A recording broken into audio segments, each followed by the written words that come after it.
অঙ্কনের সংক্ষিপ্ত পদ্ধতিতে গড় যাদের মানটা বের করতে সমস্যা হয়, এই যে এই মানটা এই যে এখান থেকে বের করতে সমস্যা হয়, তাদের ক্যালকুলেটারে একটু সহজ সমাধান দিই।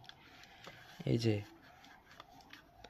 এগুলো মান আছে না, প্রথমে এই 50 যে মান 50.5, এটা লেখা খারাপ হয়েছে। 50.5টা এখানে তুলব, 50.5। এখানে যেগুলা মাইনাস প্লাস যেগুলাই থাকুক, আগে এখানে একটা প্লাস চিহ্ন দেবেন, তারপরে ব্র্যাকেট দেওয়ার পর এখানে যেগুলো আছে তুলে দেবেন, যেমন মাইনাস 27 ভাগ 70। তারপরে যে গুণ আছে না, এই গুণটা কিন্তু ব্র্যাকেটের ভিতরেই করা লাগবে, ব্র্যাকেটের বাইরে করা যাবে না। ব্র্যাকেট গুণ দিয়ে ব্র্যাকেট ক্লোজ দিয়ে যেটা টিপবেন সেটাই অ্যান্সার।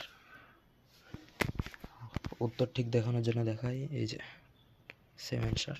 এটা 19 লেখা যায়, 18 লেখা যায়।